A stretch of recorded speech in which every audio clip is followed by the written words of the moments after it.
A Little Yuletide Murder, Chapter 16. Thomas Skaggs lived in the town of Salem, just 45 minutes south of Kaboot Cove, just over the county line. I considered asking Dimitri to drive me there, but decided that discretion was the better part of valor in this situation. I checked the bus schedule and caught the 11 o'clock, which made a stop in Salem on its way to New York City. I hadn't traveled on a bus in years and found the experience enjoyable, although I suppose I might not have had the same reaction were I taken a longer trip. The ride was smooth and without incident. 45 minutes later, I got off in front of Salem's small town hall. I stopped someone on the street and asked for directions to the address given me by Skaggs.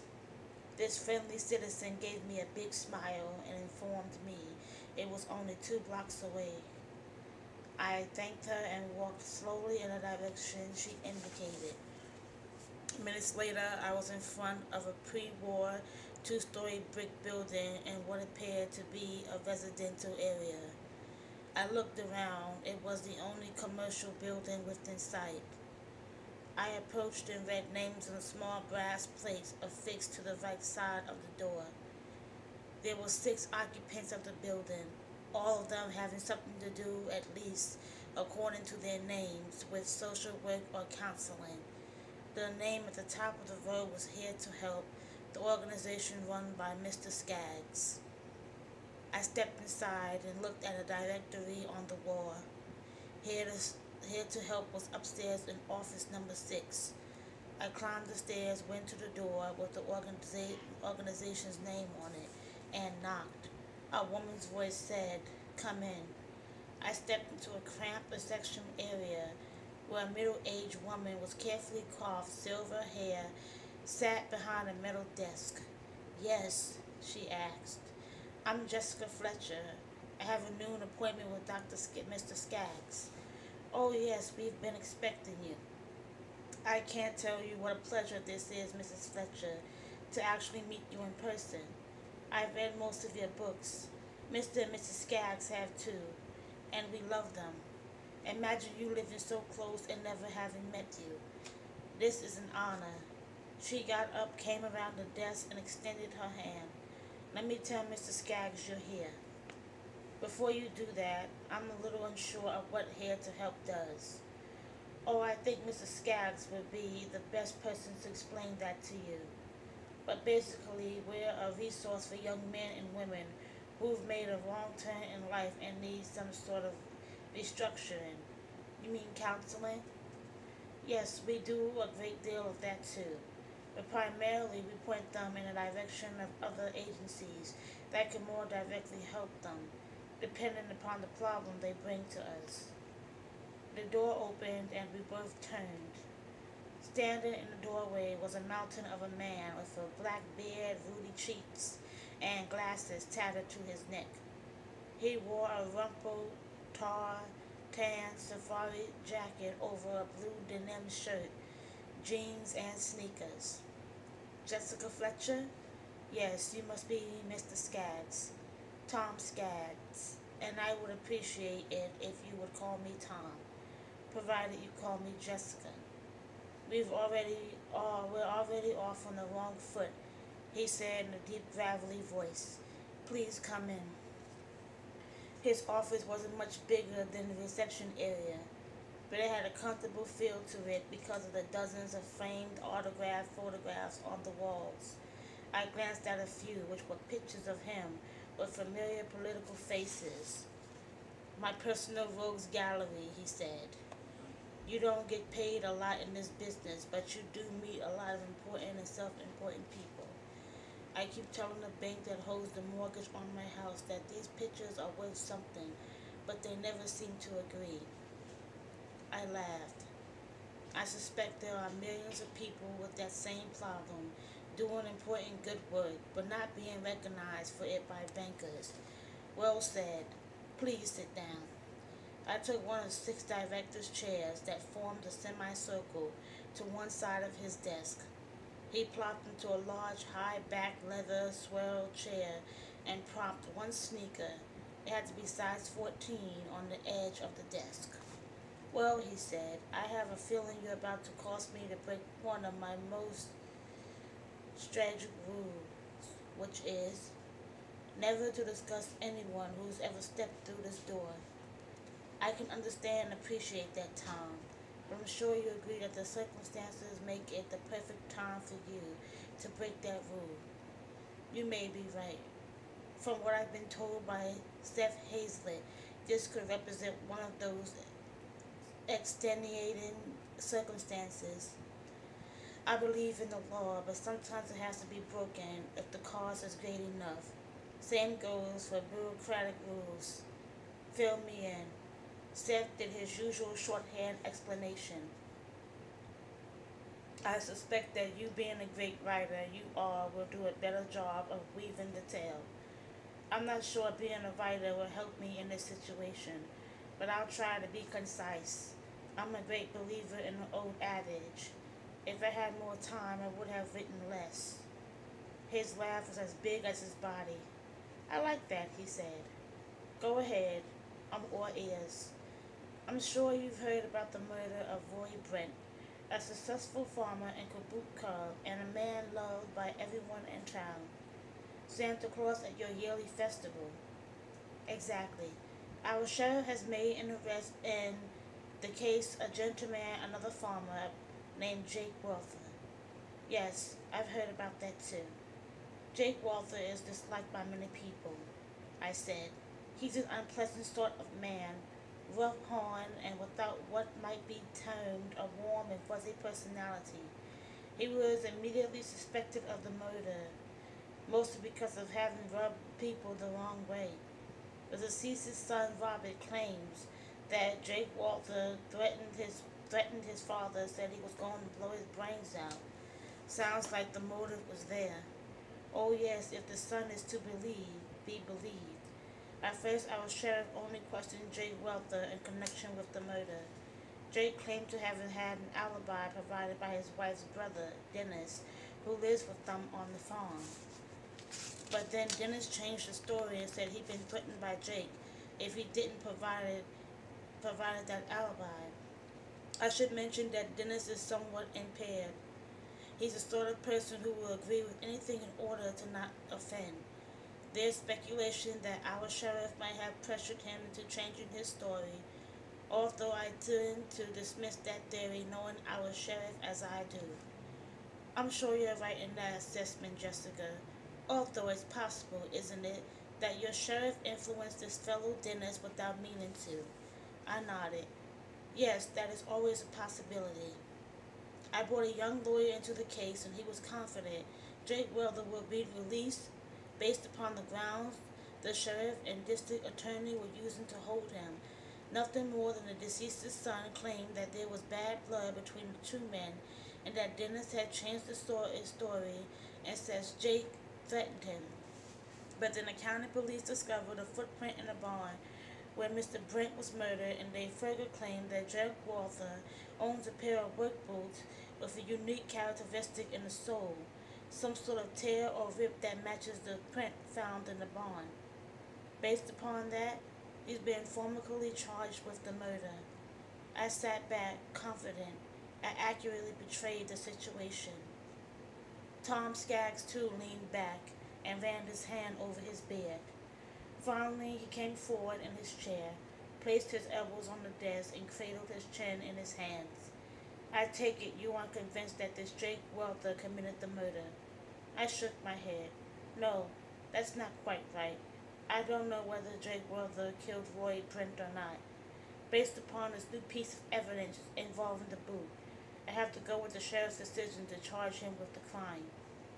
On the other hand, there was such an obvious rush to judgment that I must wonder whether even our sheriff and the district attorney had been unduly influenced by public condemnation of Jake Walther.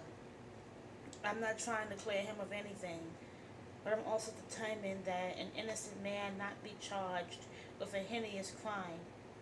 We have the Christmas festival coming up, and you know how important that is not only to us in Kabuk Cove, but to thousands of others who've come to depend upon our festival as an affirmation of the Christmas spirit. Skaggs pondered what I said, stirred, then went to a gray metal four-drawer file cabinet in a corner of the office, where he withdrew a folder. He returned to his desk and opened the file. I understand how sensitive this is, Tom, but I also hope you see the necessity of knowing what actually happened. It could have an important bearing upon this case. His response was to nod and flip through pages in the file, asking as he did, "Are you involved in this, Jessica, because of a personal or professional interest as a writer of crime novels?" "Goodness, no," I said. "My publisher did ask me to consider writing a nonfiction book about the case, but I've declined. On the other hand," he glanced up. "On the other hand," I smiled. "On the other hand, I must admit to a certain genetic curiosity that has held me in good stead when writing my novels, but that sometimes gets me in trouble." He returned my smile. "Curiosity killing the cat?" "Fortunately, not yet.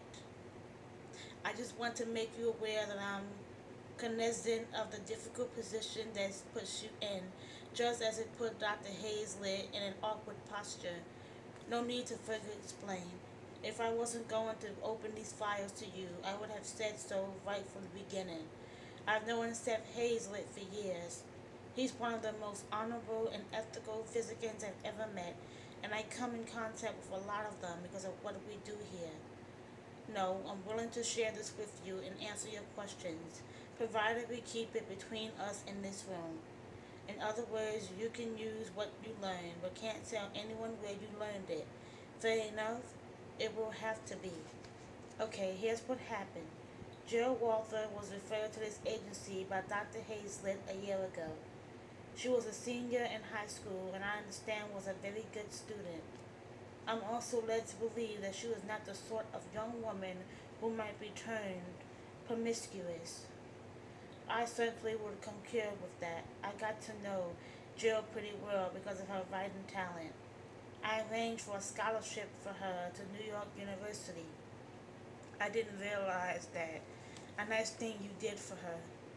I did only what I thought was justified. Does Jill know anything going on with her father regarding the murder? Yes. She came home on Christmas break a few days early when she heard about it. She's with her mother at the farm. You say you got close to her. She never mentioned any of this? I shook my head. Not a word. I suppose I'm not surprised, he said. The reason she was sent here after all was to get her out of their county. I was reluctant when Seth Hazlitt first called about her.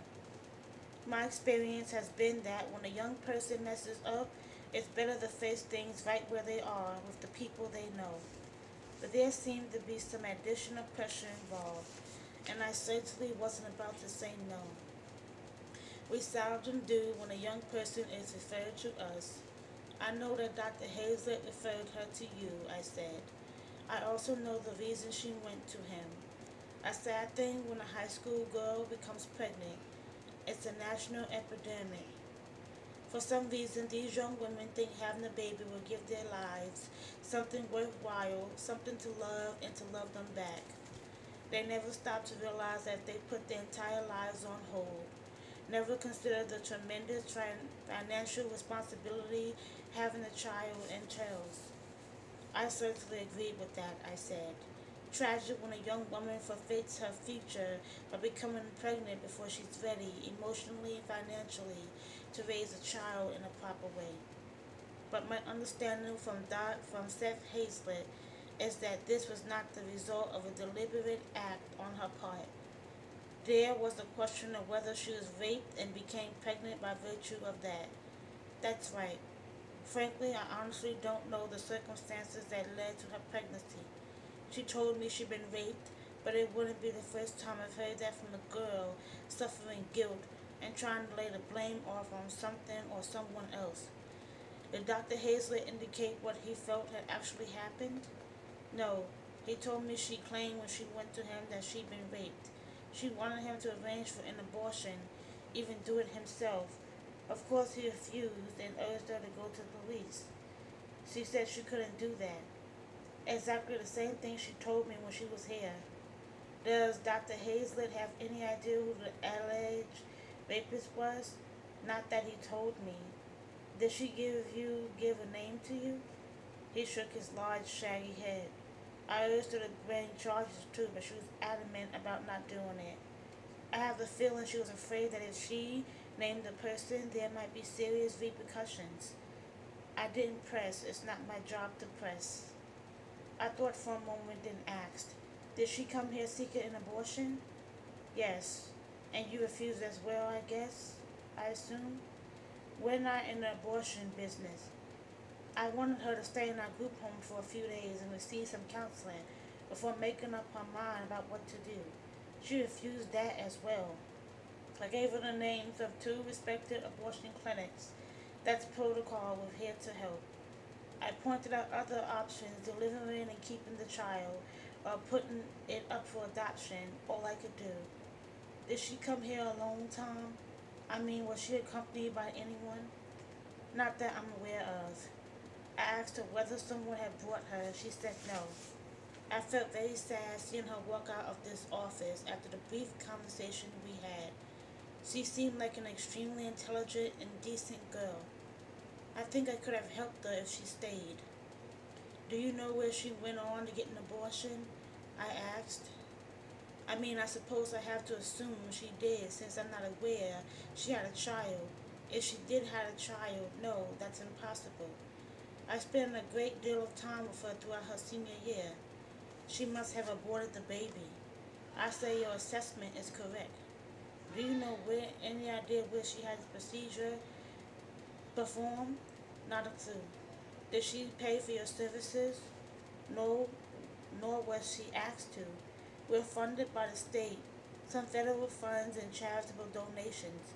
We don't take money from the young people we serve. Although there are times when a family member will insist upon making a donation to the agency. We never turn them down. He laughed. Did anyone offer such a contribution on her behalf? He grunted as he searched for an answer. Not that I can recall, although sometimes such contributions are made long after the young person has been helped by us and made anonymously. Do you keep records of contributions made according to their source? I mean, would you have a list of contributors to this agency from, say, Kaboot Cove? Mrs. Witherspoon is a frantical record keeper. She makes a note of everything. I wouldn't be surprised if she has the height and weight of every contributor in her files, along with eye and hair color. Want me to ask her? If you would. He left the office, leaving me with some time to consider what he said. That Jill Wilder had become pregnant in her senior year of high school was certainly a shock. Not because I'm unaware that such things happen, but that it happened to her. Of course, her claim that she'd been raped cast a very different light on her situation, if that claim was true. I was still digesting what he told me when he poked his head in the door and asked, how far back do you want me to go?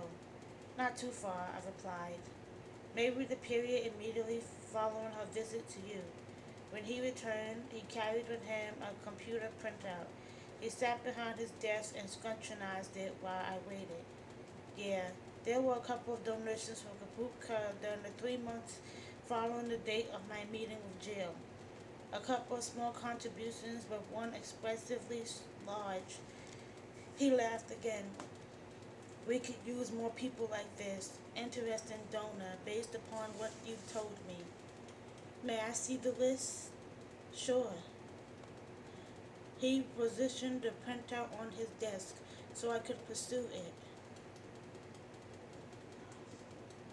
The name came off the page with physical force. Roy Brent had made a contribution of $5,000 shortly after Jill Wilder sought the counsel of Hair to Help. Like, comment, and subscribe on this video. Bye.